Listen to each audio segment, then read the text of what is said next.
Shalom Bapak Ibu, saya berharap Bapak Ibu sehat selalu dan selalu meyakini bahwa kehidupan hari ini adalah kehidupan karunia Tuhan, pemberian Tuhan, dengan segala berkat yang Tuhan berikan bagi kita. Mari kita menjalani hari ini dengan mendasarkan segala kegiatan kita pada firman Tuhan. Seperti biasa dari Bukit Sion Makale, kami akan menyampaikan firman Tuhan berdasarkan bacaan harian Gereja Toraja. Untuk hari Kamis 19 November 2020, bacaan diambil dari Wahyu pasal 14. Wahyu pasal 14. Dan sebelum membacanya, mari kita berdoa. Kami memuliakan Tuhan, mengagungkan Tuhan, menghormati, meninggikan Tuhan karena kehidupan kami ini berasal dari Tuhan, bahkan seluruh alam semesta ini milik Tuhan.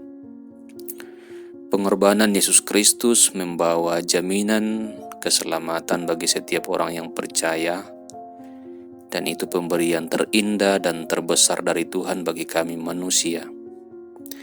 Kami akan baca firman Tuhan, kami mohon Roh Kudus menolong kami, supaya firman Tuhan menjadi kekuatan bagi kami.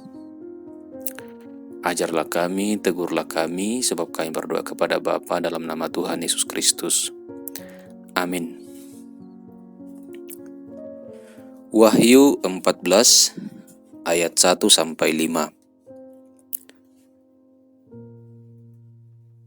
Dan aku melihat sesungguhnya anak domba berdiri di Bukit Sion, dan bersama-sama dengan dia 144.000 orang, dan di dahi mereka tertulis namanya dan nama Bapanya.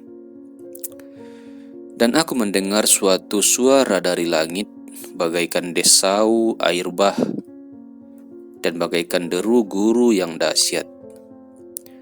Dan suara yang kudengar itu seperti bunyi pemain kecapi yang memetik kecapinya. Mereka menyanyikan suatu nyanyian baru di hadapan tahta dan di depan keempat makhluk dan tua-tua itu, dan tidak seorang pun yang dapat mempelajari nyanyian itu selain daripada 144.000 orang yang telah ditebus dari bumi itu. Mereka adalah orang-orang yang tidak mencemarkan dirinya dengan perempuan-perempuan, karena mereka murni sama seperti perawan. Mereka adalah orang-orang yang mengikuti anak domba itu kemana saja ia pergi. Mereka ditebus dari antara manusia sebagai korban-korban sulung bagi Allah dan bagi anak domba itu. Dan di dalam mulut mereka tidak terdapat dusta, mereka tidak bercela. Amin. Bapak Ibu Saudara-saudara, dari bacaan ini saya beri judul Renungan yang pasti selamat. Yang pasti selamat. Bapak Ibu Saudara-saudara, sebagai umat beragama, pikiran, hati, tujuan hidup kita tidak selalu melulu pada apa yang ada di dunia, tetapi terutama pada apa yang akan terjadi selama-lamanya di langit yang baru, bumi yang baru, bersama Pencipta kita. Karena kita tahu sebagai orang beragama, dunia ini hanya sementara. Walau sementara, tentu saja penting juga, karena dalam dunia inilah kita menentukan akan di mana kita nanti, tergantung yang kita imani, yang kita percayai. Sebagai orang percaya kepada Kristus, dalam bacaan ini, kitab Wahyu, yakni kitab yang ditulis oleh Rasul Yohanes sesudah ia mendapatkan penglihatan yang diperlihatkan oleh Kristus sendiri tentang kejadian peristiwa yang belum terjadi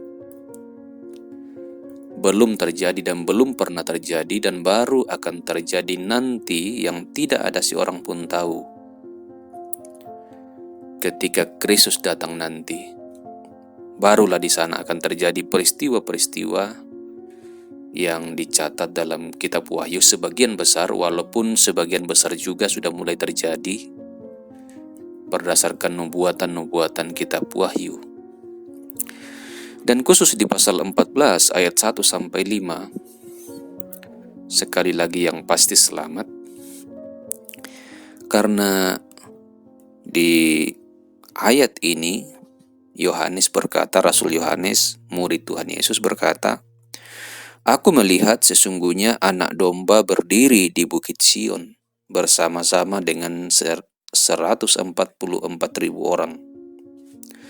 Anak domba sebagai gelar kepada Yesus, karena Yesus adalah anak domba yang sempurna. Kalau dulu orang Israel korban penghapusan dosa, yaitu anak domba yang hari ini dikorbankan, berikutnya dikorbankan lagi, berikutnya dikorbankan lagi. Anak domba yang betul-betul real anak domba, binatang yang benar-benar binatang. Tetapi kedatangan Kristus ke dunia digelari anak domba juga karena dialah anak domba pengganti anak domba binatang itu. Karena melalui pengorbanannya lah sekali untuk selama-lamanya penebusan terjadi kepada umat manusia, pengampunan dosa, pembenaran terjadi sekali untuk selama-lamanya. Maka Yesus sering sekali digelari anak domba, dan termasuk di kitab Wahyu ini dia digelari anak domba. Berdiri bersama-sama dengan dia 144.000 orang. Nah, angka 144 ini simbol. Angka 144 itu bisa didapatkan dari 12 kali 12. Dalam perjanjian lama ada 12 suku Israel, dan dalam perjanjian baru ada 12 Rasul Kristus. Jadi kalau misalnya itu dikalikan 12 kali 12, itu angka 144 muncul dikali 1000, menjadi 144.000. Berarti dari 12 suku Israel dan 12 Rasul Allah Yesus Kristus ini, orang-orang semakin banyak datang percaya kepada Kristus. Jadi gambaran banyak orang yang akan diselamatkan. Yang disebut dalam ayat ini dilanjutkan, tertulis namanya, nama Kristus, dan nama Bapa di dahi mereka. Artinya orang-orang yang 144 simbol ini, 144.000 disimbolkan ini, mereka percaya kepada Kristus sebagai Tuhan dan Juru Selamat. Mereka tidak mencemarkan dirinya dengan ilah-ilah yang lain. Gambaran di sini perempuan-perempuan, karena mereka mengikuti anak domba kemana saja ia pergi. Mereka mengikuti Yesus kemanapun Yesus pergi. Mereka mengikuti Yesus sekalipun perintahnya kadang-kadang mungkin sulit dimengerti. Tapi mereka yang 144.000 ini percaya dengan sungguh, mengikuti Yesus dengan sungguh, dan bahkan dikatakan tidak ada dusta dalam mulut mereka. Mereka tidak bercela. Dan sekali lagi, tidak ada manusia yang tidak bercela, Bapak Ibu Saudara. Semua manusia bercela, semua berdosa. Tetapi celah ini sudah ditanggung oleh Yesus di atas kayu salib, sehingga tidak lagi kedapatan bercelah. Sudah menjadi bersih, sudah menjadi kudus oleh karena darah Yesus. Sehingga orang-orang percaya mestinya memang tidak lagi hidup bercela dan tidak lagi dipenuhi mulutnya dengan dusta. Nah, kepastian keselamatan ini Yesus sendiri sudah sampaikan ketika ia masih bersama-sama dengan murid-muridnya di dunia sebelum ia disalibkan, mati, dan dibangkitkan. Ia berkata kepada murid-muridnya di Yohanes 10 ayat 28, Dan aku memberikan hidup yang kekal kepada mereka, dan mereka pasti tidak akan binasa sampai selama-lamanya, dan seorang pun tidak akan merebut mereka dari tanganku.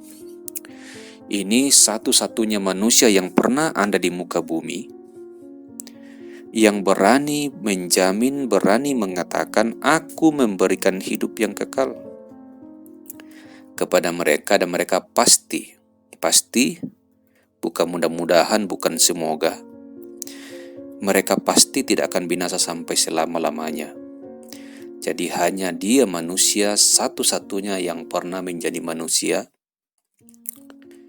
yang bisa memastikan, bisa menjamin tidak akan binasa melainkan beroleh hidup yang kekal, yaitu domba-dombanya, yaitu mereka yang percaya kepadanya. Maka sekali lagi Bapak Ibu Saudara, kita yang sudah percaya kepada Kristus jangan ragu. Yesus sendiri sudah menjamin kepastian keselamatan ini karena sorga itu miliknya.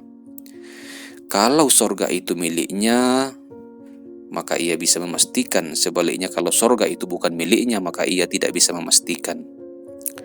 Ia datang ke dunia untuk memberi kepastian keselamatan, kehidupan kekal hanya ada di dalam Dia. Kalau ia tidak bisa memberi kepastian, maka sia-sialah ia datang ke dunia ini. Tidak ada gunanya sama sekali. Tidak ada gunanya ia lahir, tidak ada gunanya ia disalib, tidak ada gunanya ia mati, dan tidak ada gunanya ia bangkit kalau ia tidak bisa memberi kepastian keselamatan bagi para pengikutnya. Karena itu berbahagialah kita yang sudah percaya kepada Kristus, karena itu pegang teguhlah iman kita. Yakinlah dalam Kristus ada kepastian keselamatan selama-lamanya karena Yesus sendiri menjamin. Dan bagi kita yang masih ragu-ragu, datanglah secara pribadi.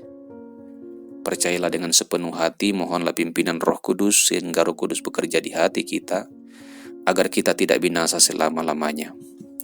Karena kalau kita baca pasal 14 Wahyu, akan ada kebinasaan selama-lamanya bagi mereka yang tidak percaya kepadanya. Itu disebut di pasal 14, maka asap api yang menyiksa mereka itu naik ke atas sampai selama-lamanya, dan siang malam mereka tidak henti-hentinya disiksa, yaitu mereka yang menyembah binatang serta patungnya itu dan barang siapa yang telah menerima tanda namanya. Jadi disiksa siang malam tidak henti-hentinya, yaitu mereka yang justru menyembah ilah yang lain dan tidak percaya kepada Kristus. Maka sekali lagi Bapak Ibu Saudara, mari pegang teguh iman kepada Kristus dengan membaca terus firman-Nya, mendengarkan firman-Nya setiap hari, berdoa semakin sering kepada Dia. Dia berkuasa mendengarkan doa kita walaupun hanya diucapkan di hati, walaupun tidak didengarkan oleh manusia, tetapi diucapkan di hati, dan Tuhan yang penuh kuasa itu mendengarkan doa itu. Datanglah bertobat dalam doa pribadi, dalam hati masing-masing. Datanglah menghampiri Tuhan yang tak terlihat, maka Dia akan memberi kehidupan kekal bagi kita. Mari kita berdoa. Terima kasih ya Tuhan untuk firman-Mu, kiranya Roh Kudus terus menolong setiap kami bertumbuh dalam iman yang benar kepada Yesus Kristus yang memberi dan menjamin kepastian keselamatan kekal. Tolonglah kami dalam kehidupan pribadi, lepas pribadi, pekerjaan, rencana, tanggung jawab, masalah, pergumulan yang diizinkan oleh Tuhan terjadi dalam hidup kami supaya kami makin mengandalkan Tuhan. Berkati negara kami, bangsa kami, berkati pilkada di tanah Toraja Utara berlangsung dengan damai dan Tuhan berdaulat menentukan siapa bupati, wakil bupati yang terpilih dan tidak ada suap dalam bentuk apapun terjadi. Tolonglah kami semua.